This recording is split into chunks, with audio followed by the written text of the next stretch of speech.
to A Well-Designed Business. My name is LuAnn Nigara, and I'm so glad you found this podcast. Together with my husband Vince and our partner Bill, we have grown our company Window Works from the ground up. So I know and I understand the challenges you face in running your interior design business. I also know that your talent alone isn't enough to ensure your success. So on this podcast, we talk about strategies and practical steps to help you grow your business. But make no mistake about it, we have our share of fun here too, mixed in with those aha moments that I love so much. This isn't fluff. Nobody has time for that.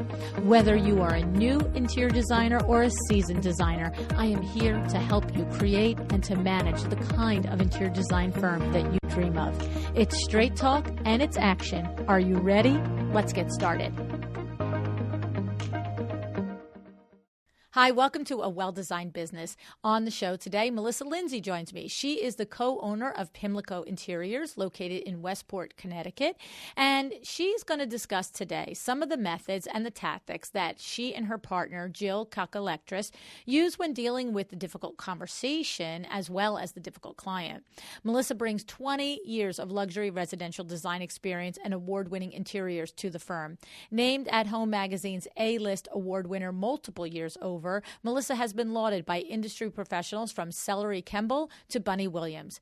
As #seasoned designers, Melissa and Jill have had their share of difficult conversations with clients, and together they have developed a personal philosophy for handling these as well as some actual tips to help you navigate them too.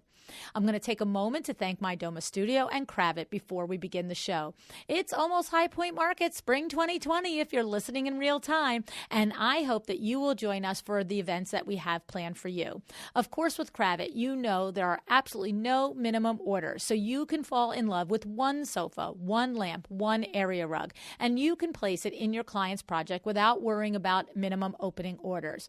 Please make a point to visit Kravet at Market Square and introduce yourself and tell them I sent you.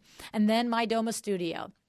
Please join us for the several events, including a panel discussion that we're going to have on Monday morning at 10 a.m. This panel is going to be a straight up pick it apart, all the features and benefits and tools that my Doma Studio has to run your business more efficiently and by extension more profitably. We'll have 3 panelists. Sarah Lynn Brennan will be one of them, and 2 other outstanding my Doma Studio users will join us. Each one of these designers utilizes different aspects of my Doma, and each is going to explain exactly how my Doma Studio improves their business. And you know me, I'm going to dig in. I'm going to really find out what each are using, why they use it, how it's changed, what the ROI is, okay? So if you have been on the fence about my Doma Studio, this is your chance to really hear it through the information of your colleagues, why they like my Doma Studio, okay? And your chance to ask questions and push back and see really if it might be right for you, all right? So stay tuned for details on the other panelists and on the location. But meanwhile, mark your calendar, Monday, April 26th at 10 a.m. All right, I'm looking forward to sharing this conversation with Melissa with you.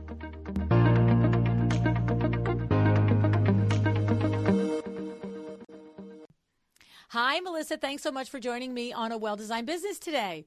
Hi, LuAnn. I'm so happy to be here today. I am too. You and your partner, Jill, are, good buddies of mine now. I just have to say, a couple years ago, you guys started reaching out and we've had conversations, tried to get in masterminds together, never could work it out, the right mix of people.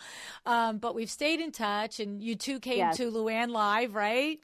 Yes, that was such a memorable, awesome event. And that's when we sought you out and we're like, hi, LuAnn, this is us. Exactly. Yes. And I remember, I think I mentioned it on a previous episode, but it was you guys that I was talking about. It was like, I remember, do you remember running up in between, 5 minutes in between sessions? I'm like, okay, have you guys met Sandra Funk yet? And you're like, not yet. I'm like, okay, I have to bring you over. You have to meet her. And I'm like, because you're like people, like level business. You could help each other, be a resource. And I'm like, Sandra, this is Jill. This is Melissa. Jill, Melissa, this is Sandra. Okay, I'm going back on stage. Bye. I was literally blown away. I'm like, here you are running this massive incredible, a million parts moving event, and you found the time to like, here's what you need, girls. I want to introduce you to this. I mean, you were thinking about us in the middle of it. I was that moment. I was like, this woman is the real deal, and she's amazing. Well, you know what it is I love to connect people, and especially because for the previous 2 years, you too had a need. You were reaching out. You wanted to collaborate with designers that were at your level, that were at that seasoned level. And I just was never able to make it work for you. And so I was like, well, we're all here together. And the one person I know I can connect you with that you can relate to and you guys can just be a resource for each other is Sandra. So, and I also knew Sandra, was because I know her so well, I could literally go, you don't have any idea why I'm doing this, but here, meet each other. I know. It was such a quick meeting. And then she actually came out to Connecticut for an event. And anyway, that's how it starts, right? Her again. Yes, absolutely. Yep. And sometimes it's just the eyeballs, and now you feel comfortable when somebody's coming into town, or you see each other at High Point, or whatever it might be.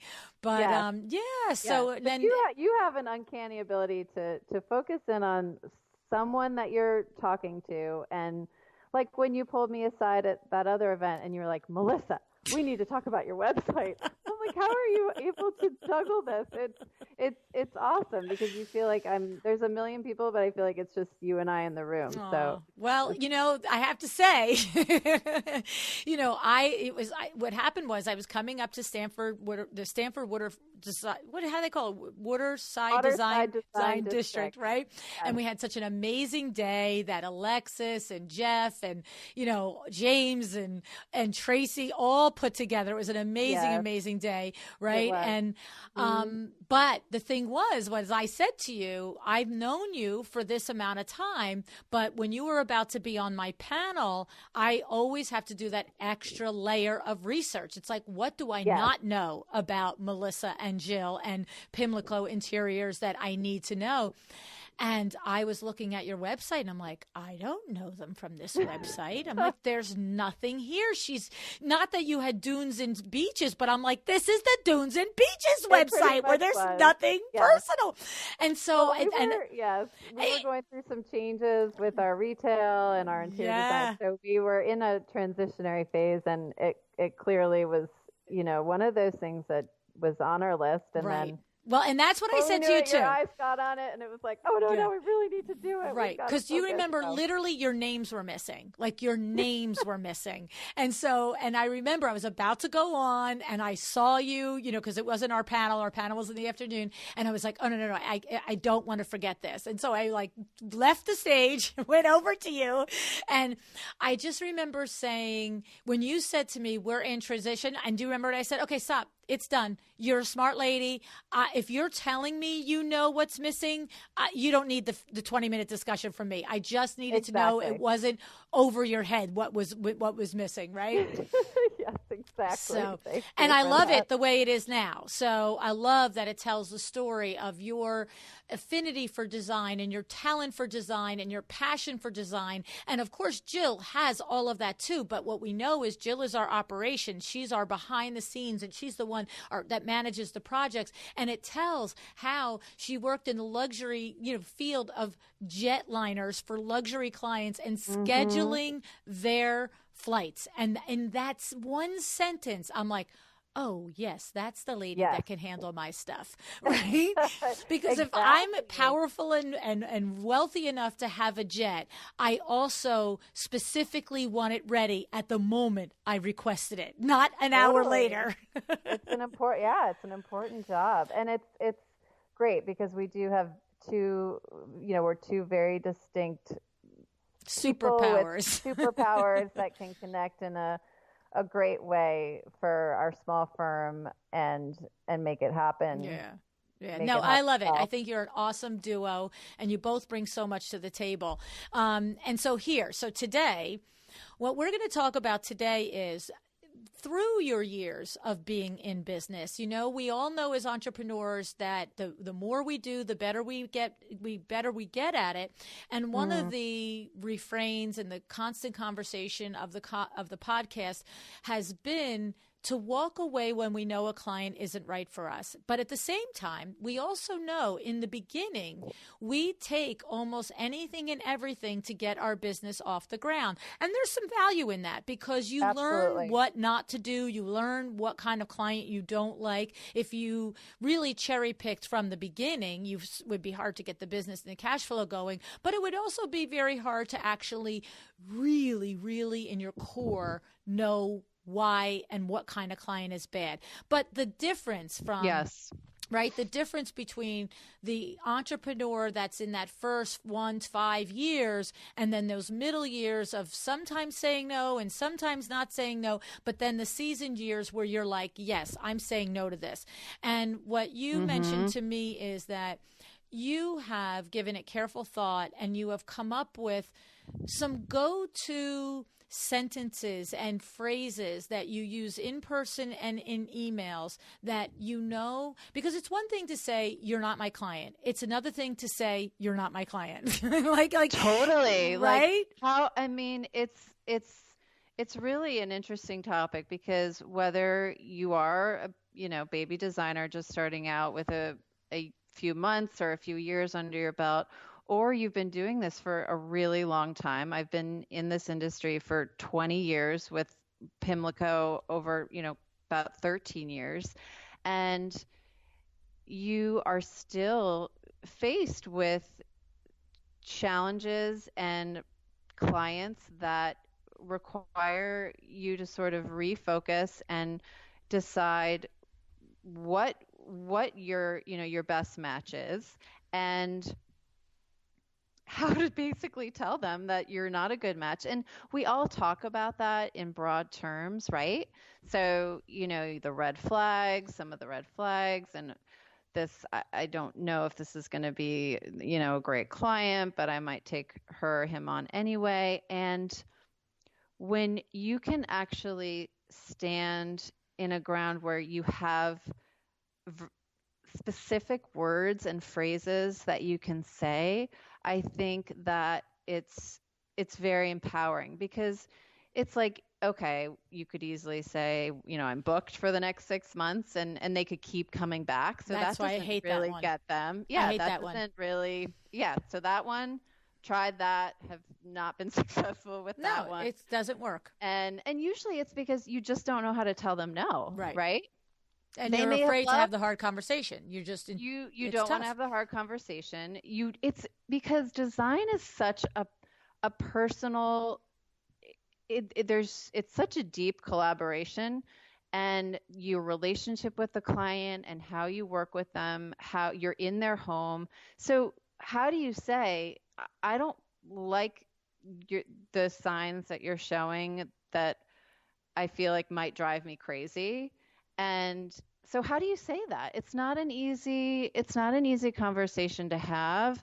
And it took us quite a bit of time to really figure out phrases, verbiage that we can say that stands our ground, but that doesn't also make the client feel terrible because you don't want that either. They may not be aware of that. And how many times have we all gone into a project with those little red flags saying, well, this, but the project's great, or we need this job right now. It's a great job. And maybe those things will just go away. And they never do. No. They never do. No, they never do. And the more times you go through that, the more times you're really like, okay, stop. No, it's not going to go away. It's only going to get these specific characteristics that might reveal themselves as red flags initially really are going to be tenfold or 100-fold as you start working with that person. So, well, that's the exact truth of it, because when you notice a tiny red flag when everything is happy, that characteristic, that trait, that thought process that that other person has that is not something that aligns with you, when there's pressure and there's stress and there's things that start to go wrong, which is going to happen, then that little thing becomes magnified. And now the little thing, right? And so that little thing that bothered you a tiny bit when everything was happy, when it's pressure and they're pissed and you're pissed, that's going to be really a big elephant in the room. And the reality is that I absolutely know and have compassion for the phase of your business life, whether you are 20 years old, 40 years old, or 50 years old, or 60 years old. It's the number of years experience in business, not your age. Okay. Now, sometimes your age does affect your ability to do this sooner, depending on your other career that you've been in, then you're in the, and you know, your, what other experience you have with saying no. Okay. But the point is that I have compassion for the difficulty to say no and to end a relationship before you start it. But I always say when I'm working one-on-one with somebody, and they're just like, I just can't. I don't know. I'm like, bah, bah, bah. And I said, here's the thing. If you make up a silly excuse like my pipeline is full now, I really can't see taking this project on for, oh my goodness, 6 or 8 months, and you want to be in 4 months. So sorry. You know, that's the truth. The person who wants you will wait 6 months. And then what do you say? I said, so now you're going to have this hard conversation 3 times in the next year? Bite the bullet, rip the Band-Aid, you know? And rip the Band-Aid. Yeah. And to your point though, the challenge, see, if it were easy just to say, if it would be hard enough, but easy, if we could just say, yeah, I don't like you and I'm not going to like working with you. But that's where the challenge comes, because that's our inside voice. Our inside voice wants to say, I don't like you and I don't want to work with you. But our outside voice needs to say it with respect. Our outside voice needs to recognize and honor that 90% of these situations are just because it's not a right fit, not because the other person is a jerk. Let's just be right. And so therefore you want to honor that, and you want to just say, we're not great. And you also want to do it in a way that's respectful so that A, they don't lose face, but B, they think, you know what, I could still refer her. She's not my guy, or he's not my guy, and she's not my girl, but that's a great business person. And so in your years of experience, you've come to a few phrases that you have settled on and you feel are really just that sweet spot of being truthful, but being truthful with kindness and grace. Is that the case, Melissa? Yes, I think you said it when you're talking about a issue that is very personal in their, it might be the client's personality, it might be you feel like the way that they're talking about the project, that they're going to be super nitpicky or analysis paralysis, where they are just so indecisive. And it's a personal piece, but how you have to convey this message is professional. So it's an interesting mix of, you know, taking something that is personal and making it a professional delivery, so to speak, right? Yes, because you'll hurt feelings if you leave it in the personal. Yes. And so, you know, there's a few lines that I found have been really helpful to really do that, essentially, right? So you're telling the client that there's just parts about you that you very point blank you think is going to be a extremely challenging project that you don't want to take it on.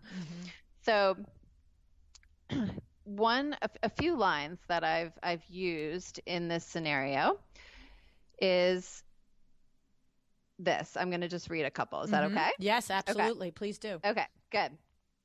So I've given some further thought to your design project.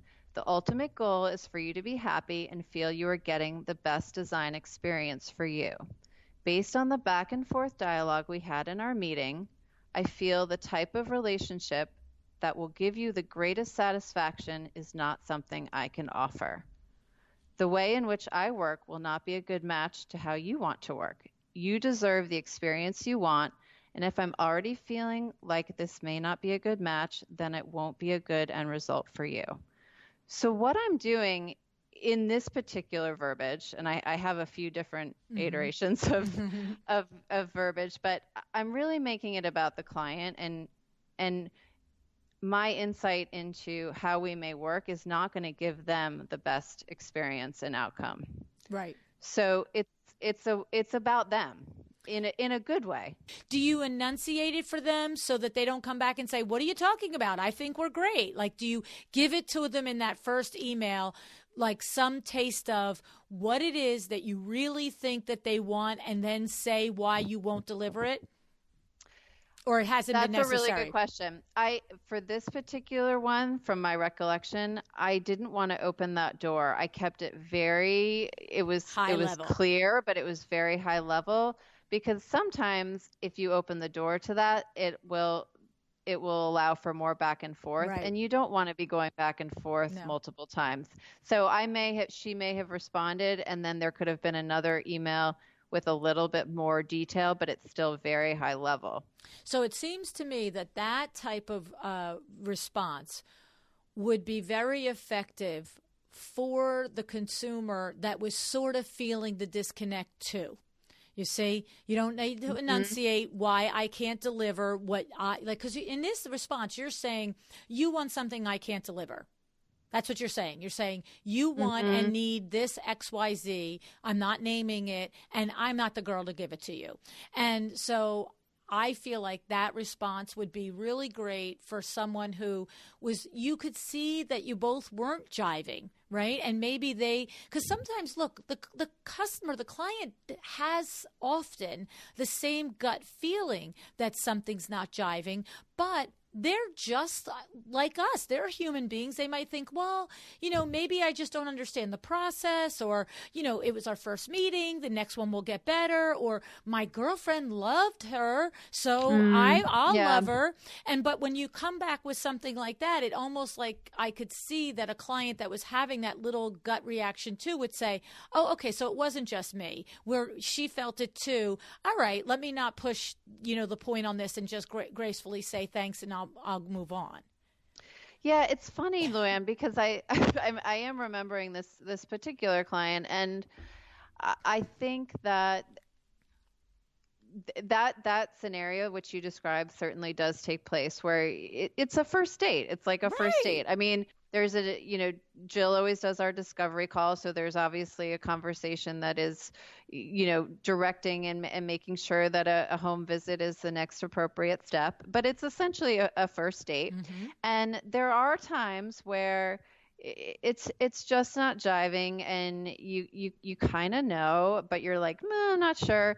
And then with this particular one, she was very surprised, and so I think she was completely in the dark. But that's what's so interesting and fascinating about our field is every person, every scenario is unique, right?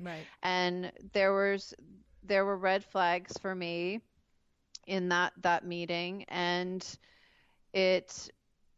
I think that particular scenario, she was caught off guard. She was surprised in her response, and so we just had to stay firm and sort of reiterate in a little bit of a different way, or a little bit more, but still keeping it high level, as we said, back to this person. So let's dig in. Maybe it's not this particular client, and maybe it did happen on this one, maybe it didn't, but let's dig in a little bit. So for somebody who's going to try this their first time, and maybe is going to rewind and listen it on halftime speed and exactly write your note down, right? Which is totally appropriate and why you're sharing it. Let's just say, so the client gets it and says, I'm not sure what you're talking about. I thought the meeting went well. I feel like you are the right designer for the type of service and experience I want. Why what's going on? What's our next level of defense here? How far will you go now? We don't get into the specifics. We essentially reiterate what we basically said. We're sorry that that you're disappointed that this relationship can't continue, but sort of back to it's a version of what we said. We just don't feel this is a good fit. Okay. Because they can't really argue that. Right. If you get into specifics about, we work this way, and that opens the door to, well, I can work that way. I'm, like it kind of, it sort of can't open the door to any, I love it, further discussion, so to speak. So that's with someone that is based on a personality thing. Now there's certainly a lot of other ways in which you may need to, to put a kibosh on a project starting, or if you've had maybe a few meetings and you're sort of into it. There's obviously all different stages. And then certainly there's the stage that you're already in it. You've there's the money's been taken in, and you can't back out of it at that stage. If you're in a contract, then that changes things. So it is important, I found, because I have been in that scenario where I've gotten into a contract and there's nothing you can do. You can't divorce the client. You need to deliver on the product and the best way possible. But it makes me very, very aware at the beginning of taking a job on. And it also, not, since I don't want this to all sound so negative, it also goes into really helping designers, and I think we touched a lot of this at your LuAnn Live event, LuAnn, but understanding, your ideal client. And I think everyone knows it, but to really write it down, I didn't do that for years. I kind of knew, I had a good sense, but it wasn't until your event where it was like, oh, I can actually make a client avatar. I can write specifics down. And every project, it was amazing. There was certain personality, like certain types of characteristics of a client that were consistent. And it was fascinating to see that all to come together. So I think in a positive light in all of this, to do that and put your energy towards that as well, so that you are in touch with an ideal client for you, and then you put that out in the universe, and you're attracting it. And listen, not every client is going to be ideal, but I think when you're closely connected with that ideal profile, then it does help you when you're experiencing some of this discord from what you think is a good situation from you, and then you can address it from the get-go. Right. No, I love it. And just to recap a few things in there, the number one thing is stand firm. So you're going to say, for your benefit, this is not a good fit. Basically, this is the way I feel that you're coming to this project and the things that you want, I'm not able to deliver. It's not whatever your words were, but that's your intent. And it's better for you and us, but it's, mostly you. Like, this is not going to be a good process for you either.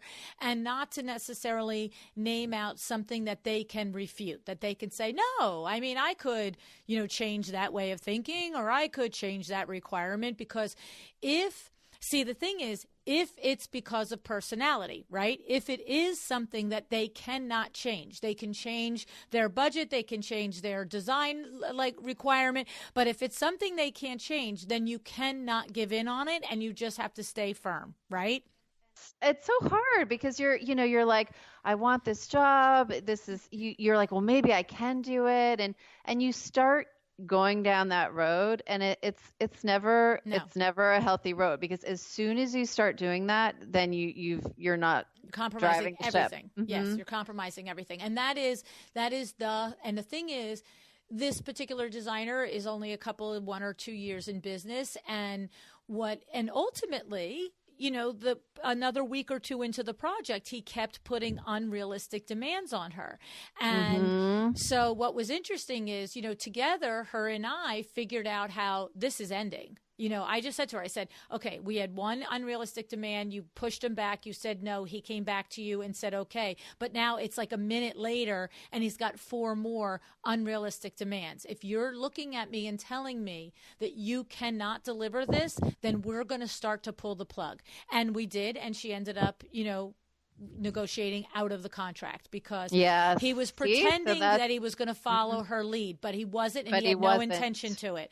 And it worked out nicely because, that is the point. When you're newer in business, without the confidence that somebody alongside of you is saying, you're right, because she kept saying, well, am I wrong to not be able to do this? Am I wrong to not be able to want to deliver this? Am I wrong? This is a paying client. Should I really say, no? And that was the thing. It was like, she had to do all the hard work. She had to do all the hard conversations, but it was so helpful for her to just be looking at me going, for real? And I'm like, for real. Go get him, sweetie. You got it. Yes. She was lucky to have you. And, for this particular designer, LuAnn, any future project, she will be, if so much stronger. Like, she's going to be like, nope, this is not going to take, like, I can't do it. And she'll do it with much more, confident. And that's the thing. We've met since then. And she just said, you know what? That was 2 weeks out of my life. That was completely stressful, but I learned such big lessons from it. And that's really where we start this whole conversation today, is that you've been down those roads, and not everybody has got one-on-one coaching where they can call up and get their cheerleader to give them advice and give them you've got this, I believe in you. Right. And so that's what you're trying to do today. You're trying to say, look, been there, done that, and here are some phrases that I use. Now, I'm going to ask you a couple other phrases, but there's one other thing that I wanted to pull out of the conversation that you said before we go further. Yeah. What you mentioned was that Jill takes the intake call. So Jill is deciding that this is a worthwhile shot for the first consult. Whether you charge for it, you don't charge for it, it's not my point. The point is, she is saying, yeah, this one gets through the first gate.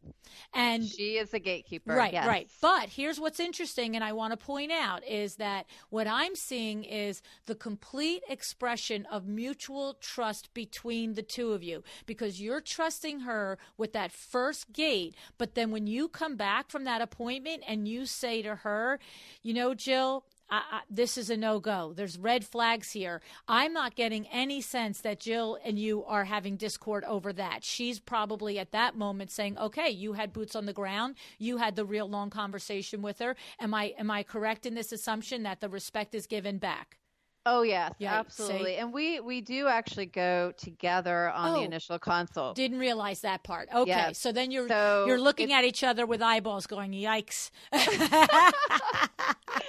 It makes it easier for the next steps because, she takes the contract lead from there. And it is very helpful because there's some things in a meeting that there's some nuances and certain feelings you get, and also the project and the home itself, that it's worthwhile for both of our time to be engaging in this step. I like that.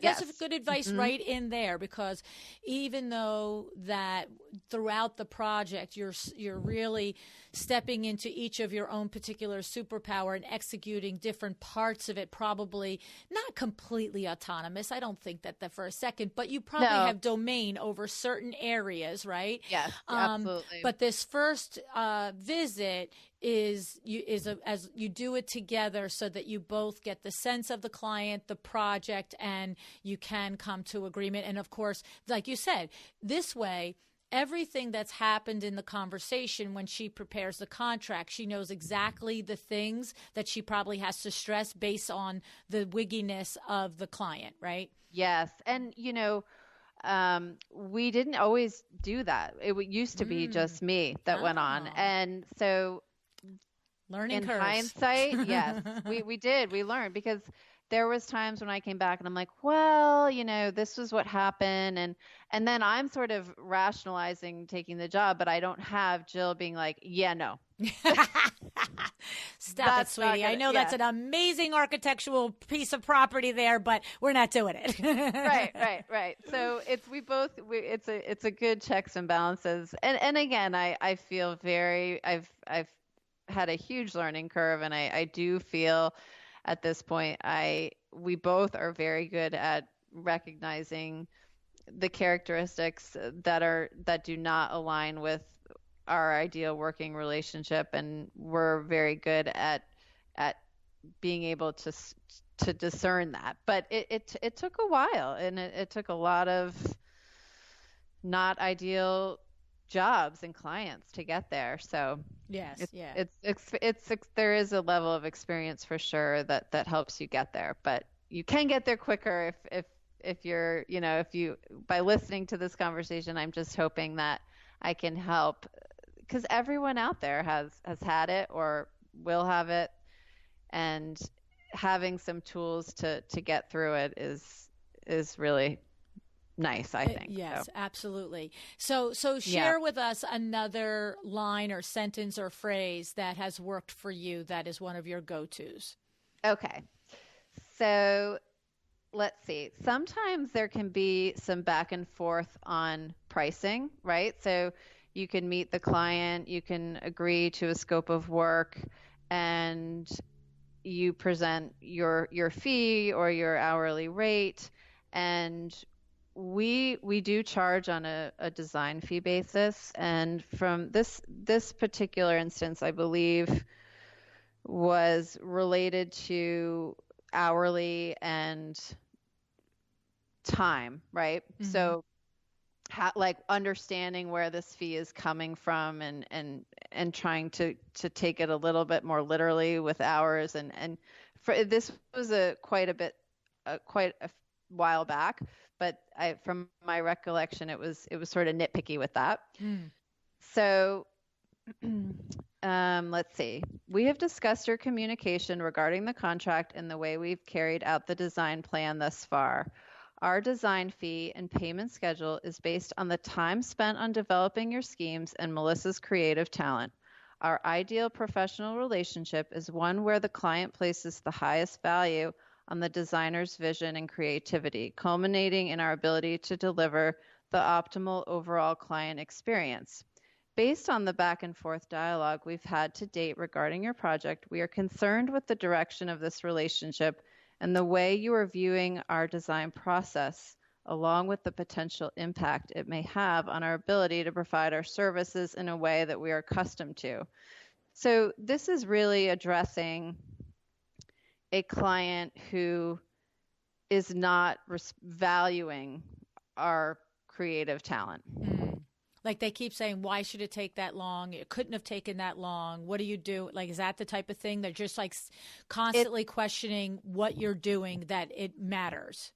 Right. Like, well, that rate seems very high. Is that from, what is that based on? And quite frankly, when you've had the experience that our firm has, a fee is not solely based on the exact number of hours it's going to take. We take into account the time, for sure. We take into account our creative talent. So I remember listening to one of your podcasts quite a while ago, and it was a simpler paint consult, and the designer said, I can come and choose a paint color in a half an hour, but I can choose that paint color in a half an hour because I've spent years figuring out how paint colors work with light and testing all the whites, and exactly. So to pay that professional for a half hour of time, it's tricky because it doesn't always translate, but certainly it is a factor. So being able to, again, stand in confidence, and obviously every designer charges in a slightly different way, but to be able to stand in confidence with your value is very important, and sometimes takes a long time to get to that place. Right. And being able to communicate it in a way that's that is professional, and again, not like sounding like a jerk or, right. So. Well, the thing is, I find that when you truly own your confidence, when you truly own your value, it's almost impossible. I shouldn't say that's absurd. Of course it's possible, but it's less, how about this? When you truly own your confidence and your value, then I believe it's entirely possible to express that without being a pompous you-know-what. Because, you know what I'm saying? It's like you really are just like, this is who I am. Like, and you don't have to love it. You don't have to admire it. You don't have to value it. But it actually still is who I am, and this is what my talent is, whether you get it or not. But if we're going to work together, you're going to get it. Yeah, no, absolutely. And I think that's why it can be so hard when you have a client that is disrespecting the process, because it's very hard not to take it in some ways personally, because what we create is subjective. It's every design is different, and that's what makes it so interesting, but it's our creation. So it's, or a group's creation. And what you guys always say, the design is beautiful when you look at it, but it really isn't because the sofa that you picked is pretty and the rug that you picked is pretty. It's because you picked the right scale, size, proportion, and fabric on lines of a sofa, and you have the right size rug and the right texture rug and the right type of pattern on. It's not just the prettiness as you look at it. The rest of us,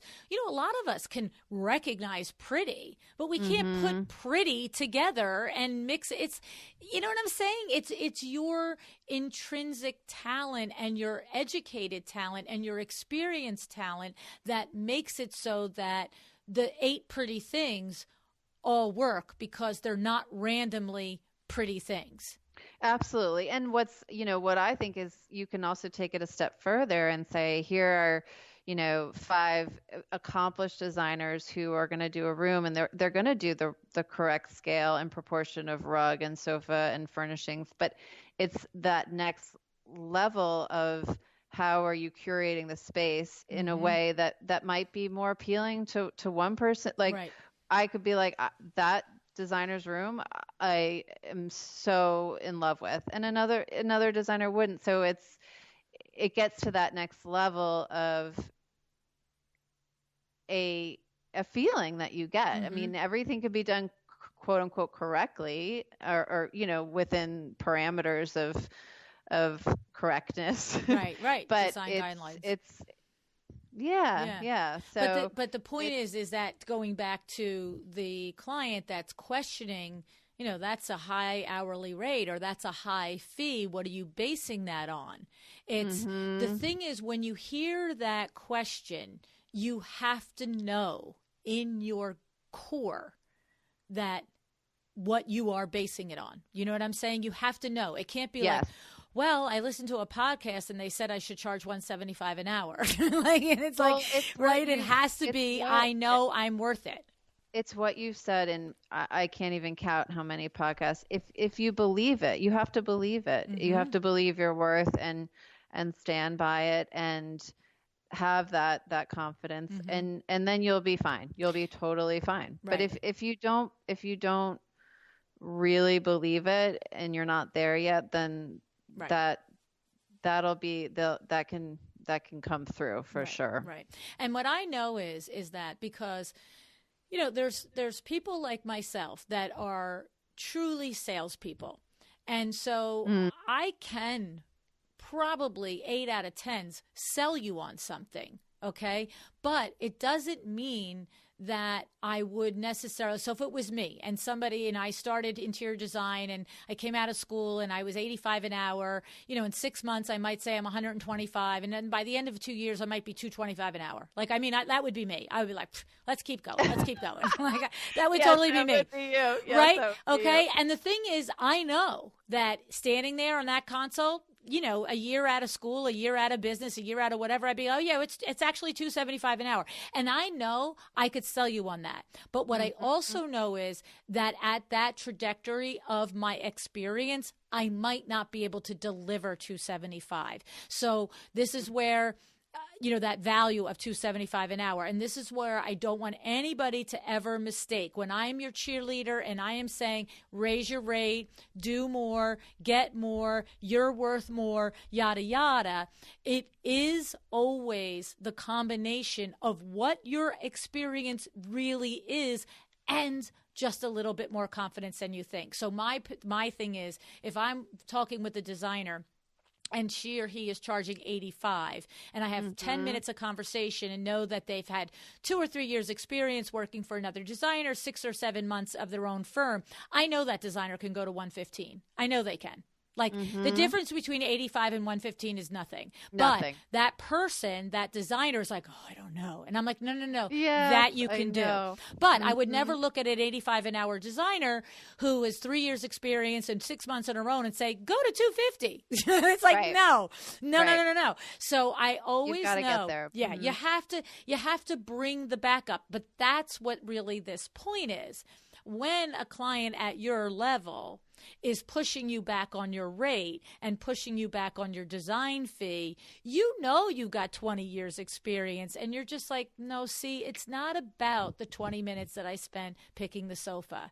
It's about everything else that I do for you that is just in my brain, that when I think about your world and your project, all of that information informs everything. It's not a minute's worth of information. It's not 6 months. Yeah, it's like you are in my head. I sleep you, I breathe you, I think about you all the time. And, there is a huge value, I think, to be placed on, when you're hiring our firm, you're hiring the value that we bring, but also the decade of experience it's taken me to find the best people. Right. So, if there's a problem, like I have such strong relationships with my vendors that I can have the utmost confidence that it will be, taken care of. And I remember I had one client where we were installing a bunch of rooms on a first floor, and she wanted it done by Thanksgiving, and we were doing floor refinishing and painting, and everything was getting delayed. And it was down to the wire where I had to basically have everything pushed back for install to the week of Thanksgiving. All the people are booked, the workrooms, the delivery company, like, no way, like that's the busiest week of the year. Like, and I basically was like, I need you to make this happen. Yep. And they did because of my relationship with them. So there's a huge value to that I don't always know if designers think about explaining it in that way, or potential clients think about it in terms of a value. Well, and you're so right, and that is one of the things, make yourself important to the people that can deliver, and treat them well, and give them business all the time, and share their names with other people and so forth, right? Because it's one of the toughest things that I have in Window Works when we are working with training a new showroom administrator, who is the person who is the first point person. When she or he who does that job is completely skilled, they are the one that schedules everything until they're completely skilled, which can take a full year. They are the one who initiates it, will play with it, and then everybody else is like, no, not that, do this. You know what I'm saying? We all like, that's not enough time, that's too much time, right? But the thing is, one of the most difficult things is to have them understand every single designer matters to us. Every single retail clients matter to us, except that when that one calls and makes you change like we had that this year at Thanksgiving as well. We literally, it was Christmas. We literally had the exact same thing. The install from before Thanksgiving to Christmas kept being put off for exactly what you are saying. What happens trade, all the time. Right. What trade couldn't do this for a legitimate reason, but it backed all the rest of us up. And then we finally get in there 1 week before, and we get there and floors are being done.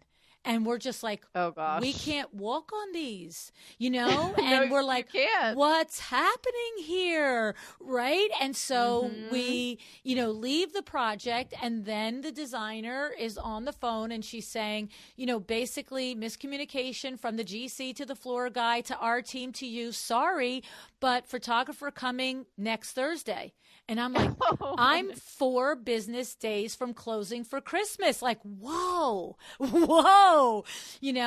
But, we all look at each other and we're like, okay, how do we move the chess game around? We're not going to drop the ball for this designer. You know what I'm saying? Yeah. And so that's a tough thing when you're training somebody new. They're like, but isn't the person that's already scheduled for Wednesday important? And you're like, well, yes. Yes. I know. Yes, yes, and I know you do the best you can. And that's where I think it's so simple. It's just treating people how you want to be treated. And that's, when we had our retail store, it was very similar. It was like not rocket science. Like when someone comes in, you treat them like you would want to be treated when you walk in a store, and hello, smile. It goes, like I'm not going to overwhelm you. I'm not going to be ignoring you either. I'm going to just, and so I think it's so simple, but it's so important valuing the people that help, because there's so many moving parts and so many people that contribute to the design, and you can be the best designer, but if those moving parts aren't a well-oiled ship, then it's gonna be a challenge. So it's treating people really kindly and respectfully. And that is in there. The whole little nugget in all of that is, as a baby designer and a rising designer, is to remember that that's part of your value. Even as a baby designer, if you're only in business 1 year, maybe you already have that with one trade, right? Maybe you don't have it with 5 trades yet, but when you have it with that one, call it out as a value. My guy, my woman that does this for me is aces and reliable. And, you don't have to say, on the first date with a client that they'll move heaven and earth if everything goes haywire, but you just, you just let them know that you have a team behind you that is not just a Rolodex. It isn't even a word anymore, is it? I know. What's the new equivalent of that? Right, I don't know, right? Like, I just have 20% of my audience go, what's a Rolodex? Oh my goodness, I know. Right. But I mean, it's not just a list of names, that these are people that they don't have access to, that they're calling you, and that's part of your value that you bring this team. So, Melissa, absolutely. Tell me a little bit about, in that conversation with pushing back on your fees and your hourly, you send an email like that. Is there any insights into, were there any back and forth? Because I guess what it is anybody listening that needs these conversations, yes, again, they can say these, but if they get any pushback, we need to give them that little extra support on how to handle it. So any expertise there? Yes, that's a really, really good thought. So, this particular scenario was quite a while ago. I mean, this was probably over 5 years ago. So I don't have a good memory of the back and forth with this, but what I will say in terms of advice in a back and forth is pretty much back to what I said before. I would keep it very high level. I would repeat what you originally wrote, maybe in a little bit of a different way. One, I love the line of saying that, I don't feel like we're aligning right now in a way that is going to be a successful relationship moving forward. I think when you start engaging too much, it just opens the door. And at that point, you've made it known that you're not going to work with the client, and I wouldn't want a designer to put forth too much energy and back and forth, because it's not, there's no productive outcome from that. So I think keeping it short, high level, repeating this sort of general term and not getting into any details. If they respond with certain details, I would do my best to not engage in that and not address it in that way, because I don't see it as a productive next step. Love it. But now the question is, I understood that, or maybe that wasn't the case here, but let's take a case. Let's take the scenario where you're starting to get the feeling that someone doesn't understand your value and doesn't understand your rate. We're not saying that they're not a right fit for you based on other criteria. So you leave the meeting, you think this is great, you give them a proposals, and they're like, oh, whoa, I loved everything too, but not only do they say this is more than I thought, but they question that it's worth what you thought. You see, there's two different things. Somebody come back and say, I'm surprised at what this cost. However, I want to work with you. The other person can say, I really wanted to work with you. However, I'm surprised at this cost, and that's going to be a problem for me. So my question is, and that's going to be a problem for me. What are you going to do about it? You see, that person that's like, this is a problem. How are you going to change to fit my model? Now, we know we're not going to change to fit their model. So let's just say in a scenario, everything else was green, go green. Like the client, like the project, like the aesthetic, like everything. The client says, hey, like everything, don't like the price. What can you do about it? You come back with this. I'm afraid that maybe you're not seeing the value or not aligning, blah, blah, blah, blah, blah, blah, blah. Well, but they push you again. So, go ahead. Well, so I think it's important if the scenario that you just described, where it's like all these green checks are there, right? They love the design. I mean, at that stage, maybe you haven't started the design, but maybe they love your work, portfolio, right? Your portfolio. You feel like they're great. I mean, there's a lot of things that it's like everything is there except for this piece, right? And so I remember a distinct time in my career where we switched from an hourly rate to a fee. And it was like, it's a little scary because it's a much bigger number. It's, it was a jump for us at the time. And I remember with this particular client and job, it was that I was being interviewed for, it was like that. So all the green boxes were checked, and she gave pushback. She said, this is much higher than the other people that I've, talked to, and what makes you, why is this so much higher? Right. And I remember at that moment, it felt so empowering. I knew I had to do it. And she was a businesswoman, and I think she responded well to it, but I knew in that moment that I had to be, as like we were saying before, as confident as possible, because if I showed any slight wavering, she would immediately lose respect, and I probably wouldn't have ended up getting the job. And it ended up being a wonderful job, and she was tough, and she kept me on my toes, but I had respect for her, and she had respect for me. And that came from that, I believe, that very moment when she was questioning it, to be 100% confident, almost to the point where you're cocky. And I am not a cocky, that's not my personality. But if that isn't your personality, try to go there, because you'll never get fully there if you're not right. You won't be a jerk. Yeah. So you can just say, this is my room. This is how we work. This is, and you can keep it so simple. This is my fee. Well, you're so much higher than everyone else. Why is that? This is my value. I have this experience, and it's a very much take it or leave it. And just knowing, really listening to that voice inside that's like, if you do this and they respect it, everything is going to be so much easier. Exactly.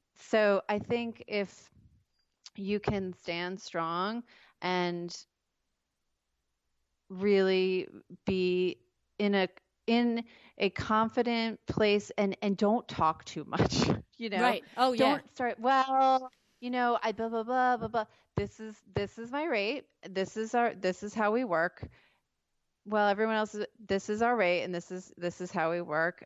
And I, would love to do this project if we, if you are on board with, you just keep it very simple. Right. Because I think that the more you go down that road of back and forth, it can get harder for some, because this could be a very hard conversation for many designers to have. So not talking too much, keeping the points, repeating them in certain ways, whether it's, like I said, with the email back and forth, you're just repeating a version of what you just said. I don't feel like we're a good fit to continue. And it's and period, end of sentence. Right. Well, you always have to know when to stop talking, number one. And the other thing is and on top of your very practical advice of truly knowing at that moment, it's do or die. If you flip-flop, it's over. There's no question. And it doesn't need to be unkind or cocky. And this is what I was referencing earlier. And it's what I always say. When you know what you will do and what you won't do, there's no emotion attached to it. There's no cockiness attached to it. Is this, well, I understand that I may be less expensive than other designers. I'm probably I may be more expensive than other designers. And you know what? My guess is I'm probably less expensive than others. But this is what I charge based on my years of experience in this business and the product that I deliver. So I would love to do the project with you. I really would. And if we can come to agreement on the terms that I've given you, I'd love to go forward. You let me know, though. Like, see you bye. Absolutely. Stop talking, right? It's almost like you kind of get into a little bit of that weird what's the word? Like when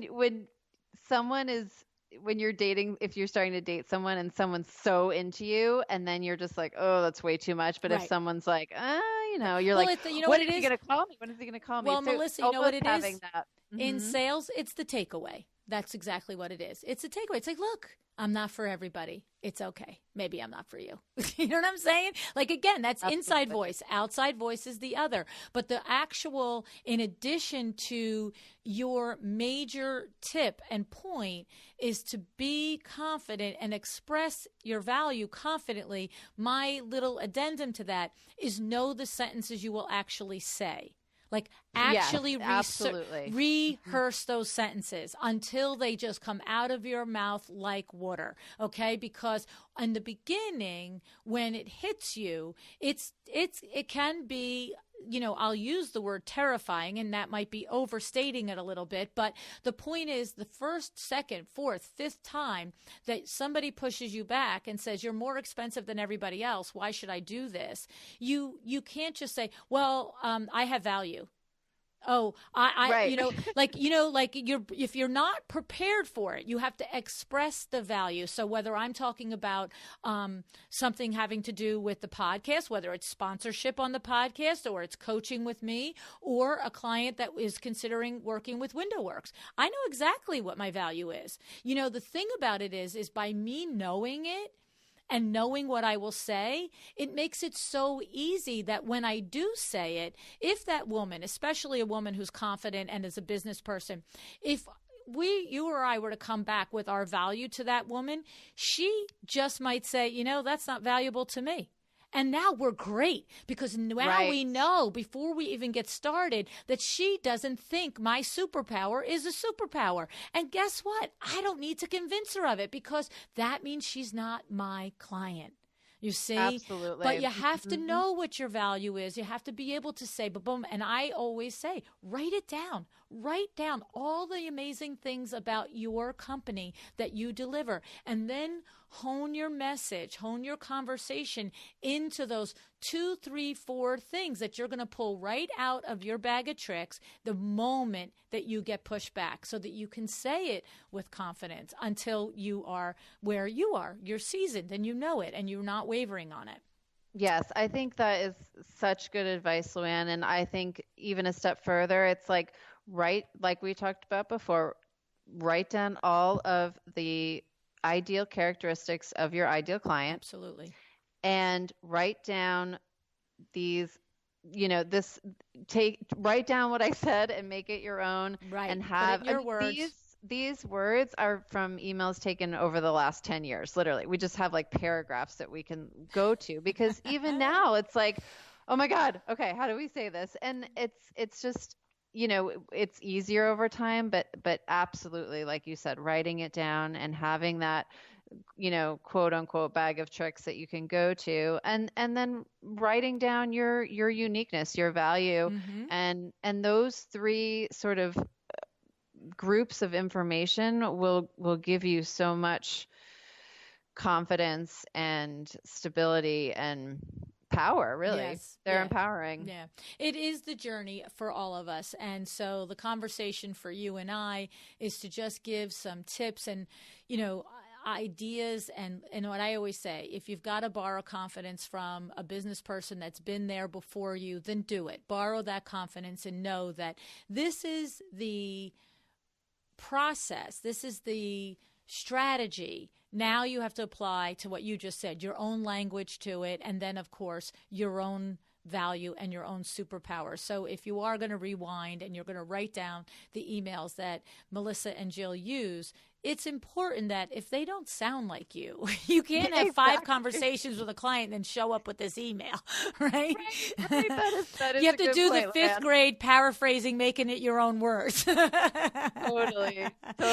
Right, yes. right. Yes. Because I know mine would be much more, bump. It'd be like, this doesn't seem, whatever it is, you know what I mean? But that would sound like me, that would feel like me, and it would close it down in the way I would close it down. So you have to. And you're a sales, you're a salesperson, and that is one of your superpowers. And a lot of designers, that is not our superpower. Right. We're like in creative mode, like that's a whole new language for us. And but that's what you're learning as you evolve, and that's really not each of you as seasoned designers say the words, I've learned to become a good salesperson over the years, but that's actually what you've learned. Absolutely.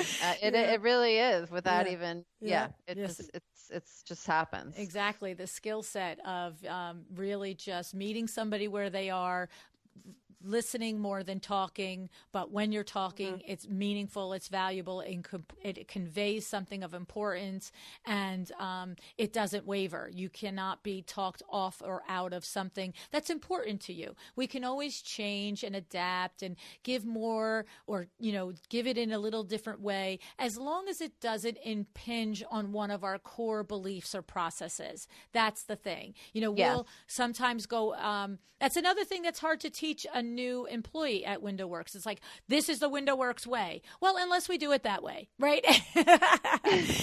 But it's never in conflict with a core process or a core belief. It's always like, well, this particular designer prefers this, and so we add that step in for when we work with their firm, right?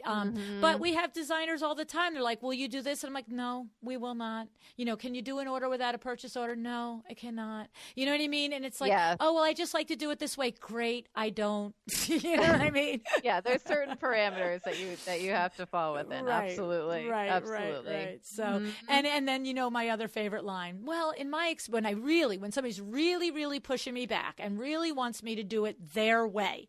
And I've said, first nicely, second repeated it and rephrased it to your point, thirdly, maybe a little bit more firmly, and then finally it comes out, look, in my experience, this isn't going to result in a positive outcome. You're asking me to come out of a process that I know for 40 years works. It's not a good road. We're not going to go down. Okay? You want to stay inside? You want to go outside? Like that last part is inside voice,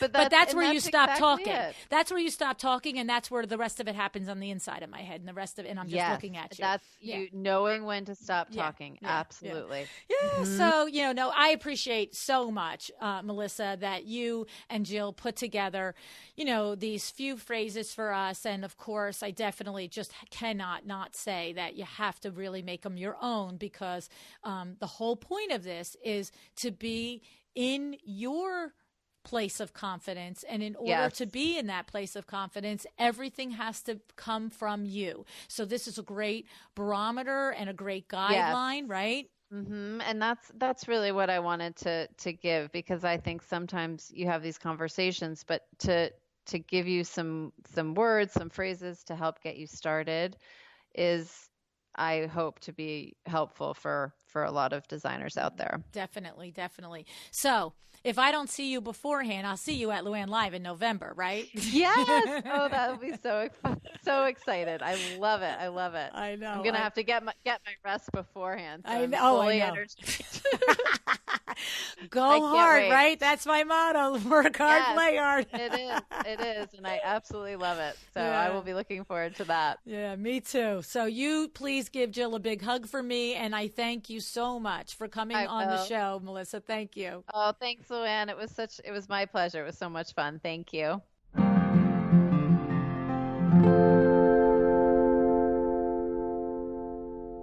Well, I have to say, I love the expert advice that Melissa shared with the actual email examples that she and Jill have sent that have gotten results and have resolved some tough situations. So whether you are crafting an email or having the actual hard conversation person to person, here are some of the strategies that I pulled from Melissa's discussion that I think we need to keep top of mind. Number one is we need to listen more than we talk. All right. This is the only way to truly know what the obstacle is for the client. And if you are reading an email from a client, read it closely and consider only what it says. Don't make up stuff in your head about what you think they're trying to tell you in between the lines. Okay. Stick to what they're saying. All right. In your conversation, keep your talking points clear and focused. Okay. Next, keep the conversation respectful and unemotional.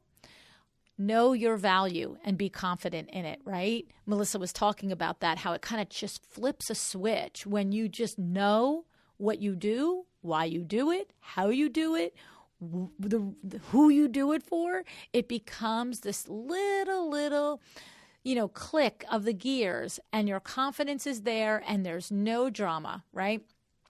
I also really love it if we have a value statement prepared that you are ready to say when you are in a situation that is getting tricky. Okay. And Melissa said, keep restating your points, rephrasing if necessary, and don't get dragged into details that are irrelevant. This distracts from the solution. Keep a cache of pre-written emails that you can go through and use in the tough moments, just the way Melissa and Jill do, right? You can tweak them as needed for each client that you're actually dealing with, but this helps in both diffusing your emotions of the current situation, as well as saving so much time by not having to start over from scratch each time you sit down and find yourself in this sort of, tough situation, frankly, right?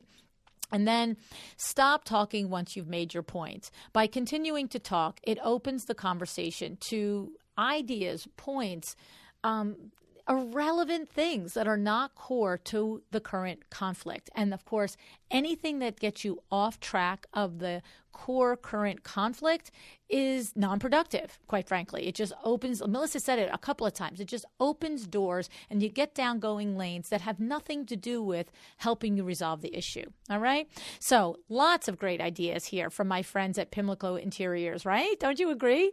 Now, I want to say a big thanks to our friends Kirsch. Kirsch has everything you need for every possible drapery project you might have, from the motorized Breeza collection to the tried and true industry standard superfine tracks, from wood finishes to metal finishes. My suggestion, join us at the IWC in Charlotte at the end of the month and see for yourself all of the beautiful displays that Kirsch has. But also come meet the people at Kirsch, right? Meet the sales reps, meet the VPs, all right? So go to Kirsch, KIRSCH.com to see what I'm talking about. All right, thanks tons for joining me. Next week, if you're listening real time, is the podcast birthday party, March 19th, 2020 at the Kravet Work Space at 200 Lex. All right. Please come out and meet us. I'd love to get to know you in person.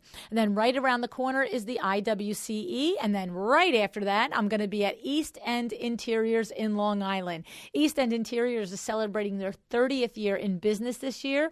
They are my exclusive VIP experience sponsor for LuAnn Live, which is coming up in November. All right. The event at East End Interiors is Thursday, April 2nd, 2020. Come out, meet me, meet your designer colleagues, and meet the team at East End Interiors and learn how terrific they are and how they can help you source and order your to-the-trade furniture, accessories, lighting, and so much more. To learn more about them, go to eastendinteriourstrade.com. That's eastendinteriourstrade.com. All right, now I want you to think about Melissa's advice. She says, do you, be you, stand in your values, stand in your ideals, right? All you have to do is decide to be excellent. Thank you so much for joining me again today. This podcast is a production of WindowWorks, your resource for custom window treatments and awnings. To learn how we can help you on your next interior design project, go to www.windowworks-nj.com. And if you're interested in working with me on your business, either through masterminds or one-on-one coaching, or you want to know how to get my book, The Making of a Well-Designed Business, or you just want to know what's going on in the podcast land and where I'm going to be, all of that is found at LuAnnNigara.com. Thank you so much. Have an excellent day.